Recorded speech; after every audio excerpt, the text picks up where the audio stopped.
بسم اللہ الرحمن الرحیم۔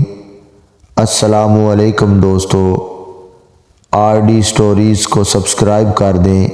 مسلمانوں نے مدینے کے یہودی قبائل سے یہ معاہدہ کیا تھا کہ جنگ کی صورت میں فریقین ایک دوسرے کی مدد کریں گے۔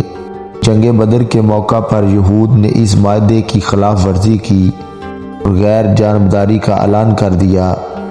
مسلمان اکیلے ہی مشرکین مکہ پر فتح حاصل کر کے مدینے واپس لوٹے تو یہودیوں کو اور ناگوار گزرا۔ حسد میں وہ مسلمان دشمنی پر اتر آئے۔ مجبوراً مسلمانوں کو سب سے پہلے یہود کے قبیلہ بنو قینقاع کو مدینے سے جلا وطن کرنا پڑا۔ یہ خیبر میں جا آباد ہوئے، مگر اسلام دشمنی سے پھر بھی باز نہ آئے۔ بدستور سازشوں میں مصروف رہے۔ اسلامی لشکر نے جنگ خیبر میں ان کی سرکوبی کی۔ رمضان 2 ہجری میں حضور صلی اللہ علیہ وآلہ وسلم جنگ بدر کے معرکہ سے مدینہ واپس لوٹے۔ اس کے 1 مہینے بعد ہی 15 شوال 2 ہجری میں غزوہ بنی قینقاع کا واقعہ درپیش ہوا۔ بدر کے بعد یہودیوں نے شر و عداوت کا مظاہرہ کیا۔ مدینہ کے اطراف میں یہودیوں کے 3 بڑے بڑے قبائل آباد تھے: بنو قینقاع، بنو نذیر، بنو قریظہ۔ ان تینوں سے مسلمانوں کا معاہدہ تھا، مگر جنگ بدر کے بعد جس قبیلہ نے سب سے پہلے معاہدہ توڑا وہ قبیلہ بنو قینقاع کے یہودی تھے، جو سب سے زیادہ بہادر اور دولت مند تھے۔ واقعہ یہ ہوا کہ ایک برقع پوش عرب عورت یہودیوں کے بازار میں آئی۔ دکانداروں نے شرارت کی اور اس عورت کو ننگا کر دیا۔ اس پر تمام یہودی قہقہ لگا کر ہنسنے لگے۔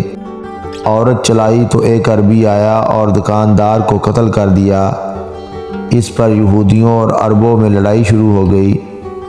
حضور صلی اللہ علیہ وسلم کو خبر ہوئی تو تشریف لائے اور یہودیوں کی اس غیر شریفانہ حرکت پر ملامت فرمانے لگے۔ اس پر بنو قینقاع کے خبیث یہودی بگڑ گئے اور بولے کہ جنگ بدر کی فتح سے آپ مغرور نہ ہو جائیں۔ مکہ والے جنگ کے معاملہ میں بے ڈنگے تھے، اس لیے آپ نے ان کو مار لیا۔ اگر ہم سے آپ کا سابقہ پڑا تو آپ کو معلوم ہو جائے گا کہ جنگ کس چیز کا نام ہے اور لڑنے والے کیسے ہوتے ہیں۔ جب یہودیوں نے معاہدہ توڑ دیا تو حضور صلی اللہ علیہ وسلم نصف شوال 2 ہجری پیر کے دن ان یہودیوں پر حملہ کر دیا۔